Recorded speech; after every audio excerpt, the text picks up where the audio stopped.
Cari amiche e cari amici, cari telespettatori, ben ritrovati, nuovo appuntamento con Penna Nera, la rubrica che vi racconta le gesta degli alpini della sezione ANA di Vittorio Veneto. Siamo ancora qui dopo un po' di tempo, tanta carne al fuoco in questa puntata, c'è stata l'assemblea sezionale lo scorso 6 marzo, vi ricorderete, se ci avete seguito la scorsa volta, che alla fine ci siamo salutati con l'incognita. Chi sarà il nuovo presidente della sezione ANA di Vittorio Veneto? Allora io ve lo presento subito, il nuovo presidente della sezione ANA di Vittorio Veneto, che risponde al nome di Francesco Introvigne. Ben trovato. Ben trovati a tutti voi, siamo qua di nuovo. Siamo ancora qua, siamo ancora qua. Allora c'era qualche riserva l'altra volta, non si sapeva insomma se alla fine ci sarebbe stata o meno una riconferma. Mi pare di capire, dato che si siede nuovamente su quella poltrona, che per altri 3 anni non può prendere grandi periodi di vacanza o ferie, perché insomma l'appuntamento e l'impegno continua. Sì, certo, sì. Beh, ovviamente ho sciolto la riserva, qualche riserva ce l'avevo indubbiamente, perché non è semplice, non è facile, dopo aver compiuto il secondo mandato triennale, affrontare quindi il terzo, che del resto, o per fortuna se vogliamo dirlo, è comunque l'ultimo, perché quello è il limite regolamentare. Quindi mi sono riproposto, ho accettato, come dire, l'invito che mi è stato rivolto da più parti in ambito sezionale, ma devo dire anche non solo, e come dire, sono qua a guidare di nuovo la sezione alpini di Vittorio Veneto, che tanto nel passato ha fatto e spero possa ancora fare nel futuro. Certamente, noi ci congratuliamo ovviamente con Francesco Introvigne per questa riconferma, poi avremo delle immagini che faranno riferimento anche all'assemblea sezionale, andremo a vedere dei servizi, delle interviste che abbiamo realizzato a Tarzo lo scorso 6 marzo, ma Introvigne, direi che non possiamo cominciare questa puntata, questa trasmissione senza affrontare, ahimè, un tema che da qualche settimana a questa parte sta coinvolgendo il mondo intero. Sto parlando dell'invasione dell'Ucraina da parte della Russia, e quindi di questi venti di guerra che purtroppo si sono così presentati in maniera, devo dire, quasi inaspettata, così a sorpresa, appunto nel panorama internazionale. Introvigne, un suo commento così in apertura di questa puntata. Sì, purtroppo ho il magone perché la cosa è estremamente seria, si stava prospettando questa situazione, ma tutti speravamo che si trovasse una via d'uscita, cosa che non è avvenuta, e siamo qua a vedere tutti i giorni e a sentire di fatti così tristi, così insomma tremendi, che ecco, mi irrigidisce anche il cuore o il pensiero di fronte a tanto strazio. Noi alpini, per principio e anche per convinzione individuale e collettiva, detestiamo la guerra, ogni forma di violenza. Vorremmo e vogliamo promuovere la pace in tutti i suoi aspetti. La guerra purtroppo è la sconfitta dell'uomo. Non c'è una guerra giusta, una guerra santa, una guerra che abbia una ragion d'essere. È la sconfitta dell'uomo. Quando ci mettiamo gli uni contro gli altri diventiamo peggio delle bestie, peggio degli animali. Questa è la realtà. Per cui ecco, veramente è uno strazio che poi a rimetterci sono sempre i più deboli, sono quelli che sono i più indifesi, sono quelli che hanno bisogno di guardare al mondo una vita. Parlo dei bambini, parlo delle donne, abbiamo visto anche morire una donna incinta nei giorni prossimi al parto e quant'altro sta capitando. E insomma è una brutta situazione, io mi auguro davvero che possa essere risolta il prima possibile, ma quello che vediamo, quello che è già successo è già molto grave, è gravissimo. Sì, decisamente, non ci sono parole per commentare quello che sta succedendo. Così mi vengono in mente due sottolineature. La prima è che sembra che per 100 anni ce la siamo raccontata, cioè abbiamo detto che insomma la pace, la pace, la pace, poi alla fine così tante manifestazioni, tante cose, alla fine poi ci ritroviamo con questa cosa veramente più grande di noi. La seconda cosa, Introvigne ricorderà insieme a me lo slogan che era stato scelto nel 2018 qui a Vittorio Veneto: quando scoppia la pace. Si ricorda lo slogan appunto delle celebrazioni del centenario, no?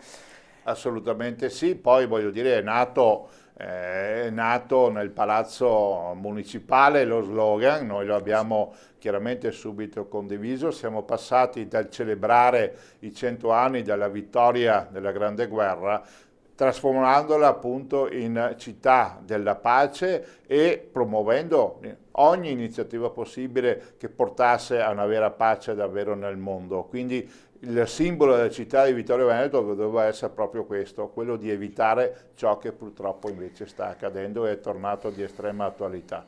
E speriamo che questa pace possa scoppiare insomma quanto prima e che si possa chiudere questa parentesi veramente dolorosa per l'intera umanità.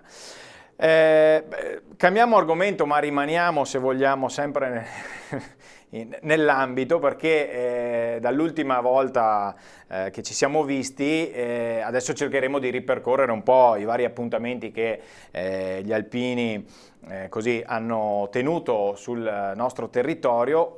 Il primo che mi viene da ricordare è stato alla fine di gennaio in occasione della giornata della memoria e del 79esimo anniversario della battaglia di Nikolajevka. C'è stata una celebrazione in quel di Sant'Andrea, giusto, in Trovigne? Sì, noi abitualmente la facciamo da molti anni ormai, l'ultima domenica di gennaio. Ricordiamo Nikolajevka, 26 gennaio 1943 in terra di Russia, appunto, giusto per tornare a quei luoghi tanto tristi. E insieme abbiamo unito anche la celebrazione del giorno della memoria della Shoah, perché sono due eventi che hanno segnato la nostra storia, la storia del mondo intero, e che noi vogliamo appunto ricordare, vogliamo far memoria, perché, come si dice, i caduti non muoiono sui campi di battaglia, ma quando vengono dimenticati.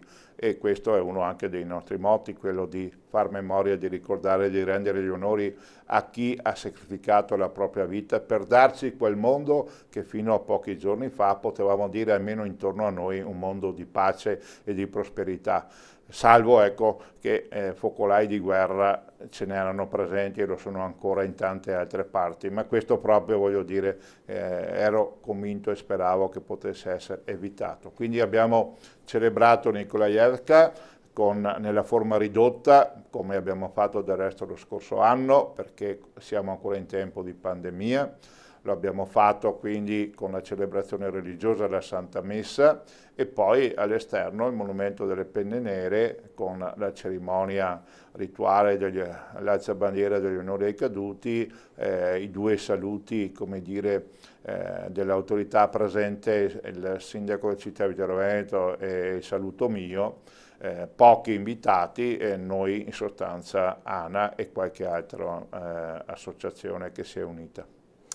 Questo alla fine di gennaio, mentre alla fine di febbraio, in particolare il 26 febbraio, in Trovigne c'è stato un momento che l'ha vista anche protagonista, abbiamo anche una foto, insomma, in compagnia del Santo Padre, Papa Francesco. Allora, ci racconti un po' le emozioni vissute in questa giornata, con questa trasferta, perché c'è stata l'udienza in cui Papa Francesco ha incontrato gli alpini. Beh, è stato bellissimo, estremamente emozionante. Abbiamo fatto una giornata piena e ricca di contenuti che segna il ricordo mio personale, ma anche dell'intera associazione, vediamo anche delle immagini, perché siamo stati ricevuti in udienza privata, quindi nella massima dell'espressione della nostra associazione col Presidente nazionale, il Consiglio direttivo nazionale e tutti i Presidenti delle 80 sezioni d'Italia. Prima, per la verità, abbiamo anche celebrato la Santa Messa, presieduta dal Cardinale Giambattista Re, una figura di spicco, storica, che ha segnato la storia della Chiesa nostra romana cattolica anche. Siamo passati davanti a casa di Papa Benedetto e poi abbiamo avuto questo incontro, insomma, e là devo dire che ho aggiunto, ecco, quelle certezze a quei convincimenti che già avevo sulla figura di Papa Francesco, una figura piena di umanità, piena di cordialità, piena anche di senso di responsabilità e molto attento a tutto ciò che accade intorno a lui. Ha portato innanzitutto a Papa Francesco il saluto del nostro Presidente nazionale a nome di tutti e come presente, come regalo del nostro fare, del nostro agire, sono state, ecco, così dire, illustrate le attività e fatto dono di alcune migliaia di ore di lavoro che l'associazione, ma non poche migliaia, parliamo di 10.000 ore di lavoro, che l'associazione dona in modo particolare ora a breve a un centro nella provincia di Arezzo che si occupa dell'accoglimento dei profughi, ma non quelli tanto dell'Ucraina, anche se eravamo già dentro i primi giorni della guerra in essere, ma proprio di quelli che hanno bisogno di ospitalità e che quindi sono nello stato del bisogno. Ecco, Papa Francesco ha accettato molto volentieri questa nostra offerta, ci ha riconosciuto e lodato, direi anche, per quanto sinora abbiamo fatto, riusciamo a fare, per come ci proponiamo e si è anche posto il problema di come riusciamo a essere così uniti, un'associazione così grande che così è nella piena fratellanza e ci ha appunto paragonato, ci ha detto essere noi una grande famiglia. Oltre a questo poi ha avuto anche, come dire, il gesto cortese e gentile di riceverci, seppur per pochi secondi, ma uno ad uno abbiamo potuto, come si vede dalla foto, stringergli la mano. Non ha voluto ovviamente baciamano, ci ha chiesto di tenere il cappello sia quando è entrato durante il suo saluto, ma anche durante, ecco, l'incontro cosiddetto personale. Io sono riuscito a dirgli poche cose, anche in mezzo appunto a tanta emozione. Gli ho detto, Santità, sono di Vittorio Veneto, la terra di Papa Luciani, la ringrazio per quello che fa e lui mi ha rivolto quel bel sorriso. Un sorriso che è frutto proprio del suo animo, della sua grandezza, perché poi ho anche visto che soffre parecchio nel momento in cui era seduto e stava ascoltando il nostro Presidente, per dire, si è portato la mano 3 volte sul ginocchio e chiaramente ha manifestato la sua sofferenza. Però, ripeto, oltre a questo, insomma, una figura grande, stupenda, una figura, ecco, che lascia il segno, voglio dire, nella vita di un uomo. Beh, bellissime queste parole, Introvigni, intanto perché ci ha raccontato anche appunto dietro le quinte così di questa emozionante udienza. Poi vabbè, insomma, Papa Francesco lo conosciamo e quello che ci sta dicendo è proprio una conferma, se vogliamo, di questo suo animo sempre gentile, disponibile e direi anche simpatico proprio nel modo di porsi, e bene ha fatto a ricordare appunto che siamo la terra di Papa Luciani, perché ricordiamo prossimo beato Albino Luciani nel mese di settembre, quindi insomma argomento molto caro sia al nostro territorio, ma anche, lo sappiamo, anche al Papa stesso. Bene, bella questa narrazione dell'udienza appunto da Papa Francesco, quindi abbiamo visto gli alpini emozionati, insomma gli alpini che di solito sono sempre, questa volta un po' di emozione, vero, in Trovigne l'ho vista. Veniamo all'assemblea sezionale, un momento importante per la sezione di Vittorio Veneto. Ha avuto luogo lo scorso 6 marzo in quel di Tarzo. Noi c'eravamo con le nostre telecamere, andiamo, prima di introdurci nell'argomento dell'assemblea, andiamo a vedere quello che è stato il momento iniziale, ciò che ha suggellato l'inizio dell'assemblea, e quindi l'alzabandiera e l'onore ai caduti proprio in quel di Tarzo. Attenti! Alzabandiera!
Abbiamo visto le immagini dell'alzabandiera e della resa dell'onore ai caduti a Tarzo lo scorso 6 marzo e questo ci introduce nell'argomento assemblea sezionale. Beh, abbiamo già detto all'inizio della puntata che in Introvigna è stato riconfermato presidente per la terza volta, ma tanti sono stati i momenti anche emozionanti, anche in questo caso, che hanno così impreziosito la lunga mattinata del 6 marzo. Allora cominciamo Introvigna. Intanto com'è andata questa assemblea?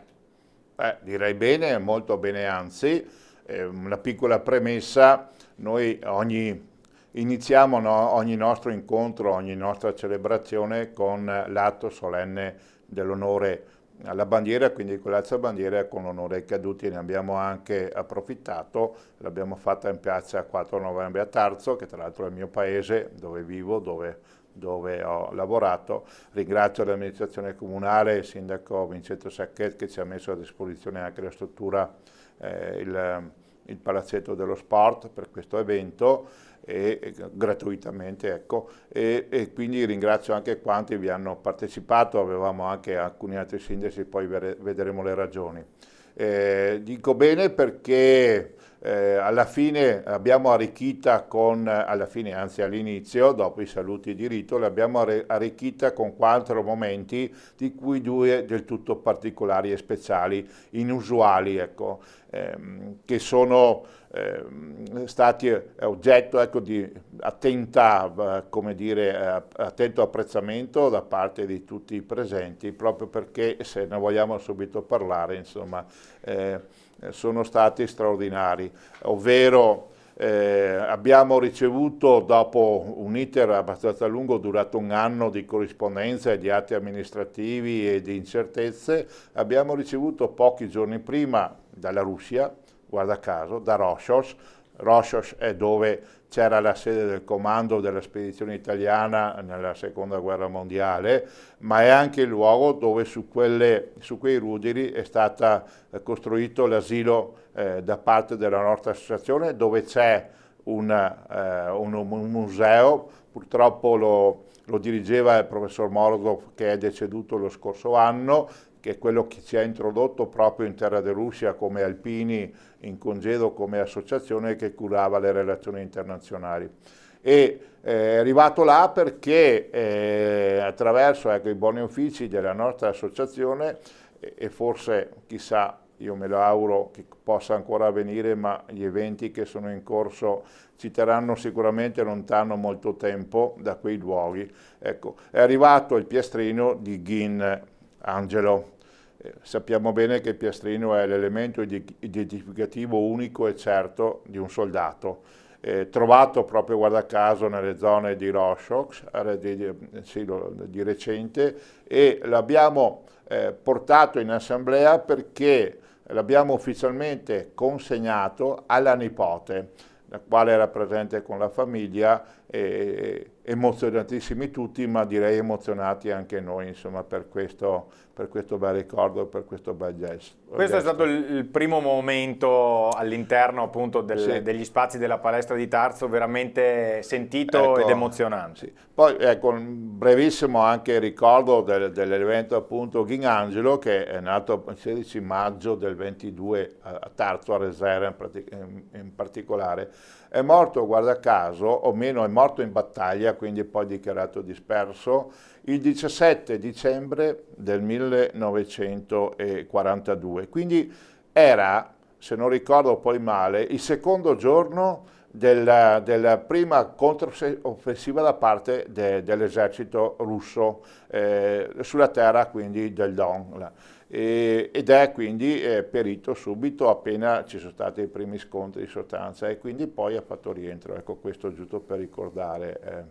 Piastrino che, secondo indicazioni recenti anche del Ministero, io ne ho già parlato con la nipote, appunto, è facile che lo andiamo poi a portare magari il prossimo anno a Cargnacco, dove c'è il tempio sacrario proprio dell'Unione Italiana Reduci di Russia, e quindi nel luogo simbolo del ricordo e della memoria di quanti là hanno perso la vita.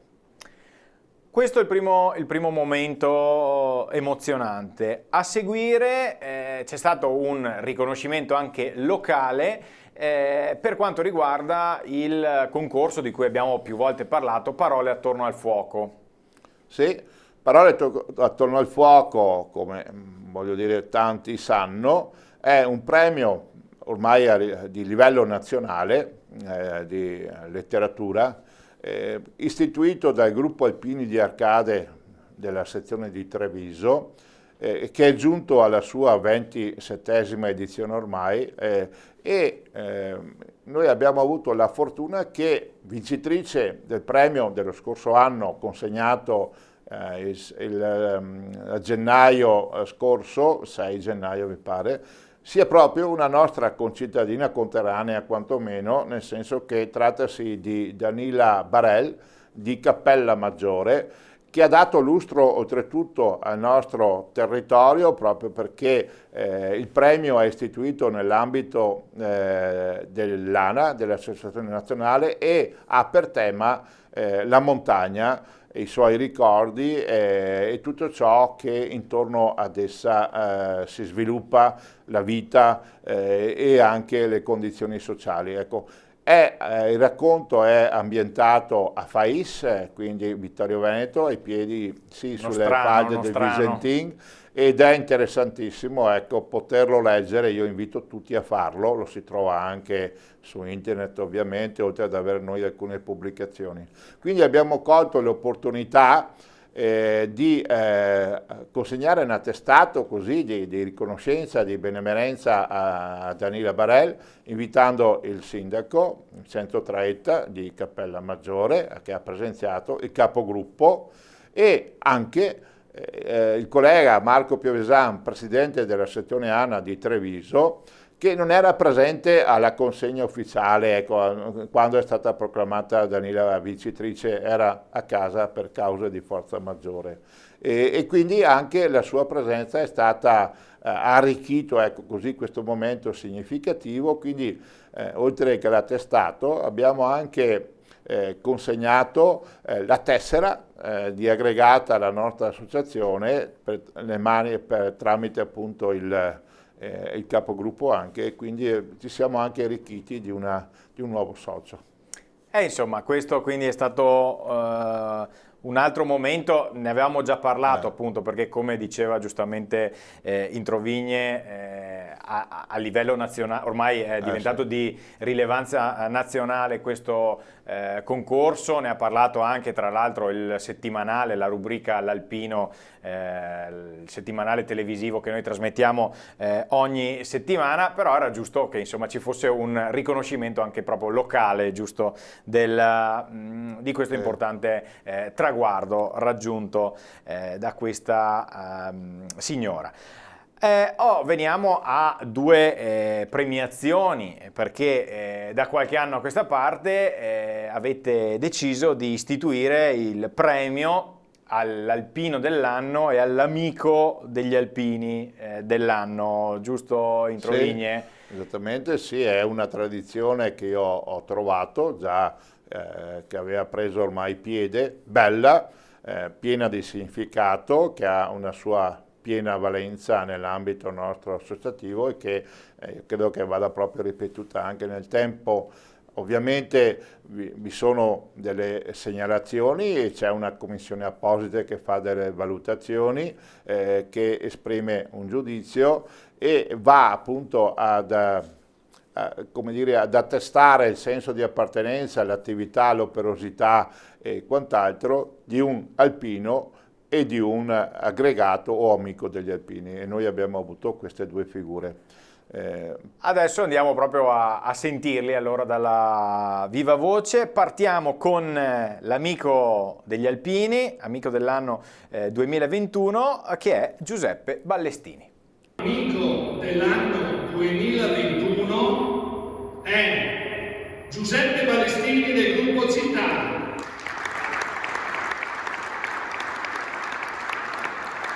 Giuseppe Ballestini ha ricevuto pochi istanti fa il premio Amico degli Alpini dell'anno 2021. Sicuramente è stata una cosa molto emozionante questa, perché non me l'aspettavo. Gli amici soprattutto del centro studi evidentemente hanno confabulato e probabilmente hanno ritenuto di farmi questo grande regalo. Naturalmente ho lavorato non soltanto nel centro studi per la redazione di quest'opera che insomma resterà nei nostri annali, ma anche nella protezione civile che mi vede particolarmente coinvolto in numerose iniziative ed attività. Oggi si sta parlando anche di formazione, proprio in questi giorni si sta parlando di formazione e quindi questa potrebbe essere un'altra soglia che dal punto di vista della cultura nella protezione civile potrà darci ulteriori soglie, ulteriori obiettivi da raggiungere. Ben inteso che per essere formatori bisogna anche averne la preparazione e avere poi essere nelle condizioni di potersi spostare, di potersi recare in quelle sedi, in quei luoghi dove si farà la formazione ad altri volontari, colleghi di protezione civile, ma anche ai giovani che secondo le più recenti iniziative prese dal Ministero della Difesa insieme con l'Associazione Nazionale Alpini saranno oggetto di piccoli periodi, brevi periodi all'interno di caserme per seguire delle azioni mirate per sostenere questo spirito alpino che oggi va esteso nei servizi civili. Abbiamo parlato di protezione civile, abbiamo parlato di centro studi sezionale, ma noi la vediamo sempre con la macchina fotografica al collo. Quanto è importante documentare anche le attività, le iniziative quotidiane che svolgono gli alpini e non solo. Allora, la macchina fotografica al collo appartiene ad una vecchia passione che avevo fin da ragazzo e quindi mi sono dotato progressivamente nella vita di varie reflex secondo la modernità dei sistemi di obiettivi, di lenti e di corpi macchina. È importantissimo documentare, riferire, perché altrimenti queste cose si perdono nel nulla. Di conseguenza serve che qualcuno, è indispensabile che qualcuno abbia questa opportunità da mettere a disposizione di tutti, di tutta la comunità alpina e non solo, ma anche la più ampia comunità sociale. In conclusione, che cosa vuol dire essere un amico degli alpini? Essere un amico degli alpini, l'essere alpino è una cosa che mi mancava, nonostante fossi stato indirizzato proprio nel corpo degli alpini. Ora pensare alla maniera alpina significa veramente mettersi a disposizione senza se e senza ma. Mettersi a disposizione senza se e senza ma, ci ha detto Ballestini. Allora in Trovigny abbiamo visto l'emozione proprio, l'abbiamo sentito, le parole di Ballestini a pochi istanti da questo riconoscimento che ha ricevuto. Anche in questo caso un momento emozionante. Sì, indubbiamente, anche perché insomma, Giuseppe impersonifica davvero la figura dell'amico degli alpini, di colui che non è stato alle armi nel servizio nostro, che però ha condiviso, ha sposato i nostri ideali, il nostro movimento, si adopera per realizzare anche le direttive del nostro statuto, fa opera meritoria, come dire, tanto quanto è stato detto per la realizzazione del nostro libro sui 90 anni della nostra storia, ma anche nell'ambito della protezione civile in cui è volontario, e poi in particolare anche ha collaborato con la scuola superiore di Pieve di Soligo nella ricerca e recupero di una teleferica che risale al pre-guerra della Prima Guerra Mondiale, utilizzata poi in periodo bellico ma anche successivamente per trasportare il legname dal Bosco del Canseglio fino ai piedi proprio verso la pianura in territorio di Sarmede e Cappella Maggiore. Ecco, quelle sono le zone interessate. E quindi credo che appieno gli vada il nostro riconoscimento e anche il nostro plauso, perché poi svolge altre attività e servizi in sostanza nel nostro ambito ed è bello, ecco, che questo accada, ed è bello anche che si sappia in certo qual modo. Questo per quanto riguarda l'amico degli alpini, l'amico dell'anno 2021. Veniamo ora però al premio alpino dell'anno 2021, che è andato a Federico Gusatto. Andiamo a sentirlo. Alpino dell'anno 2021, l'alpino Federico Gusatto di Miane.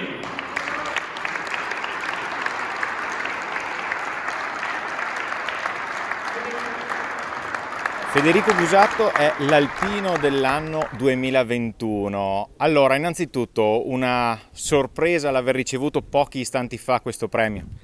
Decisamente sì, perché non me l'aspettavo.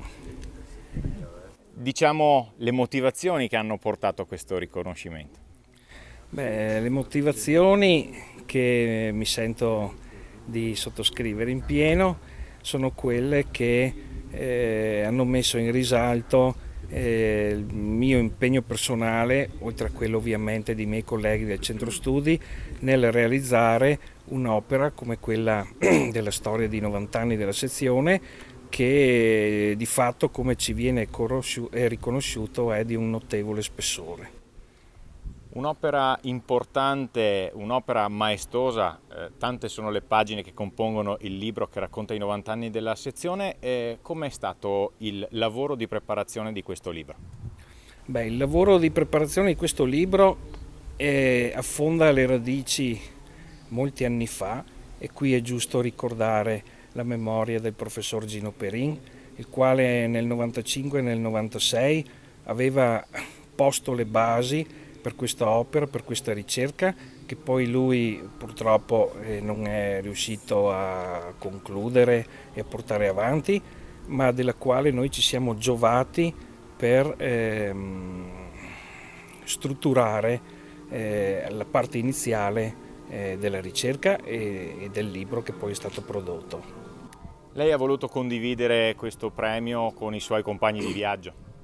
Sì, mi è sembrato il minimo che potessi fare, perché è vero che il premio dell'anno è un premio individuale che viene affidato a una sola persona, però come sempre la cosa che contraddistingue gli alpini in qualsiasi cosa fanno è il lavoro di squadra, è la condivisione di gioie e dolori con uno staff più o meno allargato, e quindi estendere e far partecipare anche ad essi un premio individuale mi è sembrato una cosa doverosa. Che cosa vuol dire essere un alpino? Che cosa vuol dire appartenere al corpo degli alpini? Fondamentalmente la condivisione dei valori che contraddistinguono un buon padre di famiglia. Abbiamo sentito la voce rotta quasi di Federico Gusatto pochi istanti dopo l'aver ricevuto il premio alpino dell'anno. Allora introvigna anche in questo caso un segno di riconoscenza verso il lavoro svolto. Abbiamo parlato del libro nell'intervista, il libro per i 90 anni della sezione, ma non solo. Sì, Federico Gusatto è di Miane, direi che è il consigliere sezionale che vanta la maggior presenza nell'ambito sezionale in questo ruolo, anche se ben sappiamo che ogni 6 anni al massimo si interrompe almeno per uno, perché questo è l'avvicendamento, e noi facciamo un ricambio ogni anno di un terzo dei 18 consiglieri presenti in consiglio. E ecco, un saluto anche, un riferimento: abbiamo visto 2 sindaci, che nel caso di Giuseppe Balestini c'era il sindaco autonomiato della città di Terrio Veneto. Noi invitiamo il sindaco, da quando siamo anche in forma ristretta, comunque i sindaci del luogo di appartenenza degli alpini che ricevono il riconoscimento, quindi autonomiato, che ha portato il saluto della città, sede della nostra sezione per quanto riguarda Giuseppe Balestini, e Danny Buso, il sindaco di Miane, per quanto riguarda Federico Gusatto, e così è stato, quanto ho detto prima, anche per Danila Barel di Cappellamaggiore con il sindaco Vincenzo Traitta. Tornando a Gusatto, Un altro aspetto, ecco, che riguarda entrambi, mi viene da dire, noi in certo qual modo riusciamo, almeno così ci è dato atto a posteriori, a tenere mimetizzata, ecco, mimetizzato questo momento, a nascondere, ecco, quindi ad esempio la sola preoccupazione che siano presenti si manifesta attraverso un giro strano, l'amico di casa, il consigliere di zona che si preoccupa che siano presenti gli interessati ma senza dar loro adito o senza far loro capire, ecco, il motivo per il quale noi ci teniamo produce poi l'effetto sorpresa in sostanza, perché abbiamo visto Balestini che era occupato nel fare le fotografie con la macchina dell'assemblea, fotografica è quello che ritualmente fa ai nostri incontri. Abbiamo visto Gusato in fondo tra le fila del consiglio direttivo, preso alla sprovvista e alla sorpresa. Questo direi che è anche il bello, no? Di questo momento qua, suscita emozioni là viste dal vivo in diretta, quindi è significativo anche questo. Gusato, come ho detto, consigliere anziano credo in assoluto, una figura, come dire, che è piena di contenuti, che ha lavorato molto e spero continui a farlo, e è stato elemento fondamentale, come l'ha detto anche la motivazione, insieme al centro studi guidato da Maurizio Casetta, a proposito è tornato ad essere vicepresidente sezionale insieme a Rogliano De Biasi, che è il vice vicario, nuova nomina anche lui perché è uscito Andrea Pagotto, e insieme a Matteo Zambon, pure lui vicepresidente. Molto bene, mi pare che abbiamo fatto un'ampia panoramica per quello che riguarda le vicende riguardanti l'assemblea sezionale. Ovviamente poi c'è stato anche tutta così avete esposto quello che è stato fatto nel corso dell'anno precedente, eccetera. Ci sono stati diversi momenti più istituzionali e associativi, diciamo così, ma mi pare in Trovigni che possiamo chiudere questa pagina sull'assemblea. Sì, possiamo solo aggiungere che è un atto dovuto obbligatorio annuale all'assemblea dei delegati, cioè di coloro i quali rappresentano tutti gli associati. Viene presentata la relazione morale del Presidente, quindi l'attività fatta, quelle che sono state le risultanze, la relazione finanziaria e nel bilancio consuntivo e preventivo su cui si esprime appunto l'Assemblea e dà ovviamente le direttive per l'anno successivo. Perfetto, allora qui il tempo corre, i minuti corrono, quindi dobbiamo avviarci verso la conclusione, ma abbiamo ancora qualche istante per parlare di alcune cose. Innanzitutto proprio due flash, il primo sulla Dunata Nazionale di Rimini, tutto confermato, procede tutto bene? Tutto bene, confermato nella assoluta normalità dell'evento e speriamo proprio di andare sempre meglio e non regredire. Parlo ovviamente degli effetti della pandemia. Sì, diciamo, parliamo sottovoce perché qui...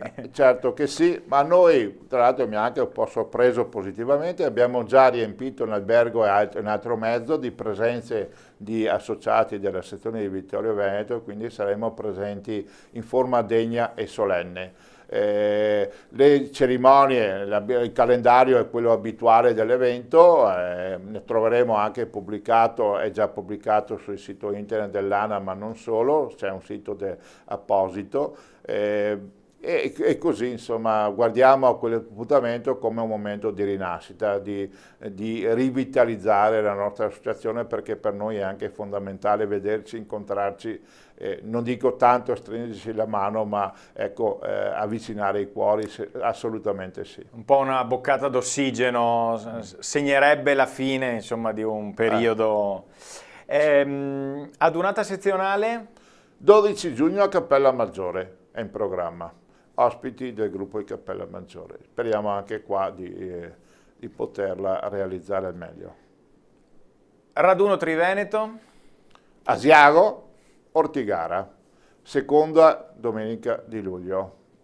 Se non ricordo male è dal 5 all'8 più o meno. Ok, comunque anche questo tutto confermato. Tutto confermato. Ortigara, luogo sacro per noi, luogo al di là dei fatti bellici, insomma, che è uno dei luoghi più tristi e anche il luogo dove i nostri avi hanno fatto la prima adunata nazionale.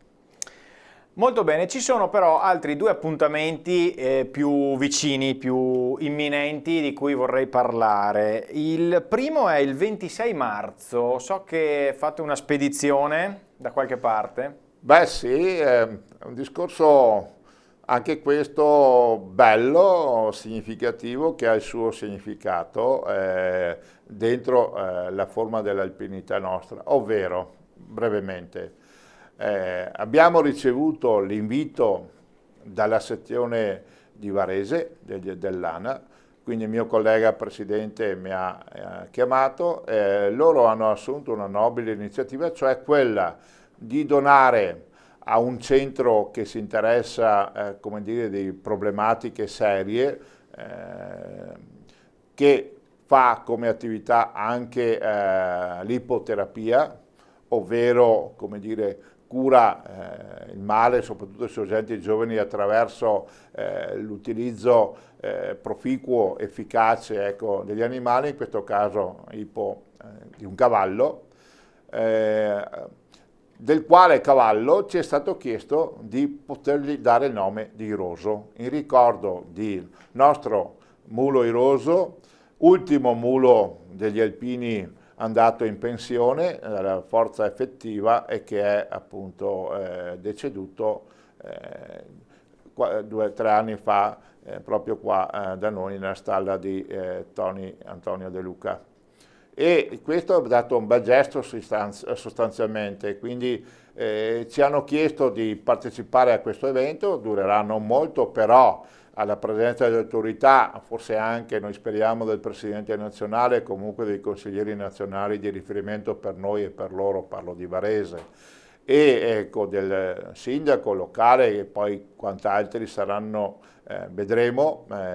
Noi andremo in delegazione e quindi anche con la rappresentanza del nostro reparto Salmerie in divisa e credo che sarà un bel momento.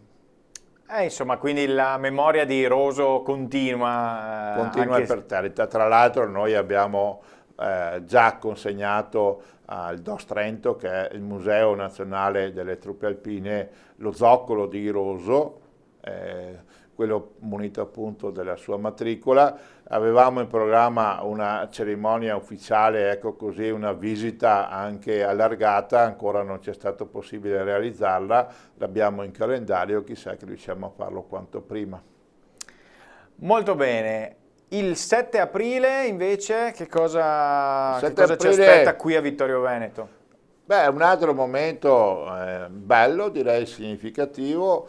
Noi da sprovveduti in quell'ambito, cioè nell'ambito della musicalità per dirci, insomma, ci siamo come dire, addentrati dentro l'organizzazione di un tipo di evento che si chiama concerto. L'abbiamo fatto il 7 novembre scorso al Teatro da Ponte Vittorio Veneto col concerto Città della Vittoria, e ci è stato chiesto di poter dare il nostro contributo, la nostra mano organizzativa per un concerto che sarà celebrato il 7 aprile prossimo, quindi siamo già vicini, in cattedrale a Vittorio Veneto, ed è promosso appunto con la presenza dell'orchestra d'archi veneta, che è quella di Fiorella Foti, condotta da Fiorella Foti quantomeno, e speriamo, ecco, di poter contribuire a questo concerto quaresimale, dato il periodo anche in cui si realizza, nel miglior modo possibile e con larga partecipazione. Quindi è un altro contributo offerto alla città in un momento anche particolare che dovrebbe anche far riflettere in forma retrospettiva. Quindi appunto aspettiamo in Cattedrale Vittorio Veneto i nostri telespettatori, anche se forse potrebbe esserci, guardo Maurizio Casetta lì dietro, potrebbe esserci anche una diretta della Tenda TV, ma la studieremo strada facendo. Sarebbe bello. Ecco, vediamo, insomma, ecco, non promettiamo, ma ci stiamo pensando. Introvigne, il tempo a nostra disposizione è finito, io la ringrazio e la saluto. Io ringrazio la Tenda TV, Federico, ringrazio anche tutti i telespettatori.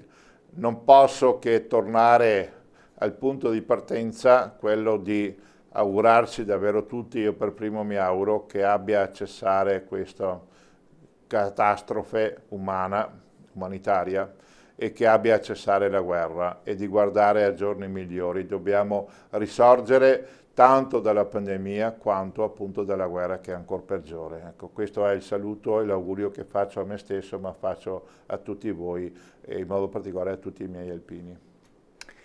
Grazie Trovigne per essere stato con noi anche in questa puntata di Penna Nera. Grazie a Maurizio Casetta che dietro le quinte sovrintende alla trasmissione. Grazie a tutti voi per averci seguito. Appuntamento alla prossima.